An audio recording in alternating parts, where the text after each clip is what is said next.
Welcome to the CCEF Blogcast, where CCEF authors read their own blogs. Today, Esther Liu is reading her blog titled The Beauty of I'm Trying. Esther considers how even our weakest efforts, if they are sincere, are beautiful to God. The beauty of I'm trying. Some of us feel discouraged about ourselves today. We are disappointed by our ongoing sins. We fall short of our desires to be faithful. Our efforts haven't amounted to much. It'd be a gift to look at our lives and feel satisfied with our progress in sanctification or accomplish what we set out to do, but we often fall short. In this disappointment, I'm learning the beauty of the words, I'm trying. A few months ago, I was reading Mark 15. It was the first time I noticed the chapter was split into 3 parts. The first section highlighted people who were against Jesus: the chief priests, the crowd, the soldiers, and even passersby. They hurled accusations, mocked, and reviled him. They wanted him dead. Mark 15, 3-32. In the middle was Jesus' crucifixion, and in the end section, there were people around Jesus who demonstrated devotion to him. The centurion who faced him and said, "Truly this man was the Son of God." The woman who looked on from a distance, and Joseph of Arimathea, who courageously went to ask Pilate for Jesus' body. Mark 15:39-47. In stark contrast to the first group, the actions of these people revealed hearts that loved Jesus and wanted to honor him. Recently, a guest preacher at my church shared from John 21. In this passage, Jesus is resurrected and reveals himself to his disciples who were fishing in the Sea of Galilee. Peter, in particular, may have returned to fishing because he was ashamed. Before the crucifixion, he had denied Jesus 3 times, despite his earlier insistence that he would remain loyal to the end. The passage describes Jesus and Peter's significant exchange, where Jesus restores Peter from his shame and recommissions him to ministry. Yet the sermon highlighted something that happened before this well-known conversation that I never noticed before. In verse 7, it says, "The disciple whom Jesus loved, therefore, said to Peter, 'It is the Lord.'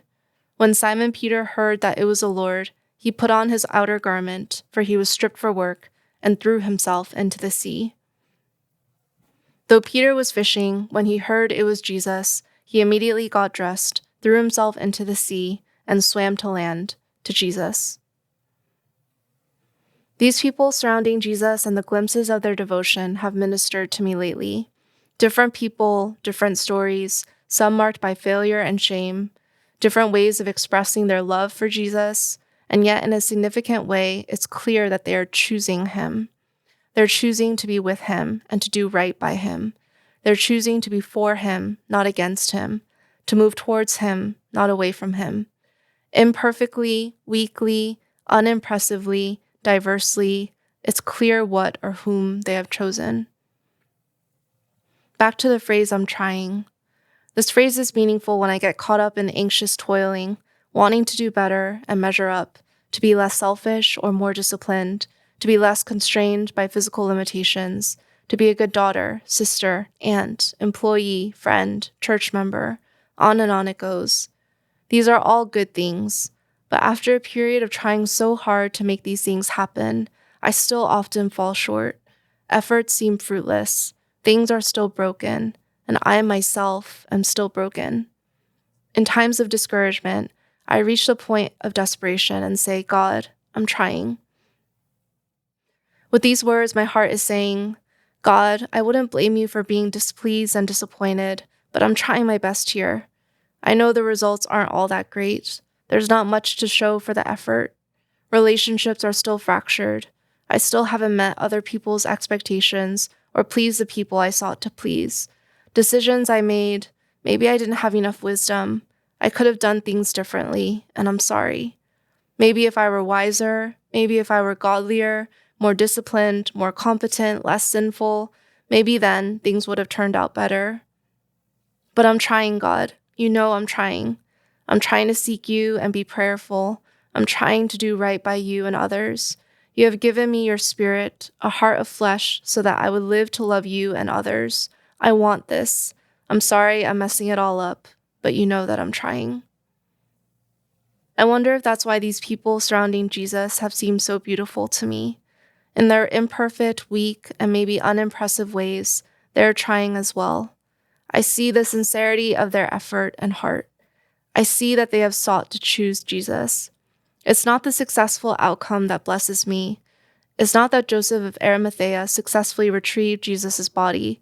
It's the fact that he wanted to ask for it in the first place. It's not that Peter made it to shore. It's his desire to get to Jesus at all, especially given the shame he must have felt. For all these people, the encouragement is the fact that they even wanted to, that they tried to follow Jesus. And when Jesus and Peter talk on the beach, Jesus' question is, "Do you love me, Peter?" Peter says, "Yes, you know that I love you," 3 times. I may confront my failures and shortcomings on a daily, hourly basis, yet I think like Peter, I can say the same. I do love you, Jesus, and I'm trying to live a life pleasing to you because I want to, because you're worthy of it.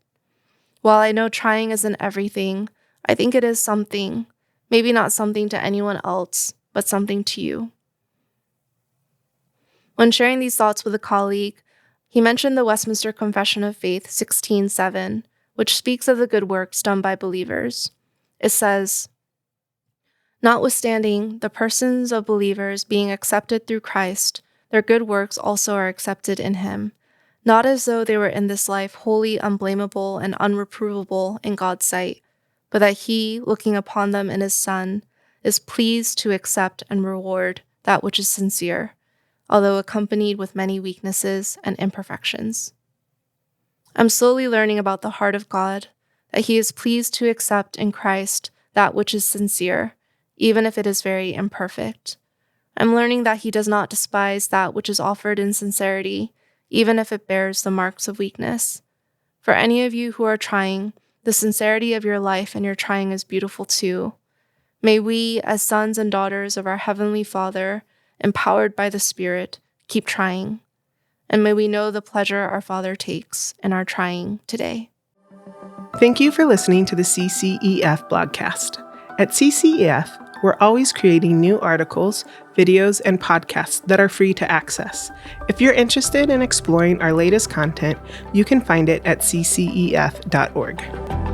Today's fun fact is about our YouTube channel.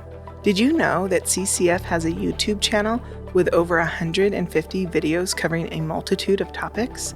Search for CCF Counseling on YouTube to view both brand new content and classics from David Powlison, Winston Smith, and more.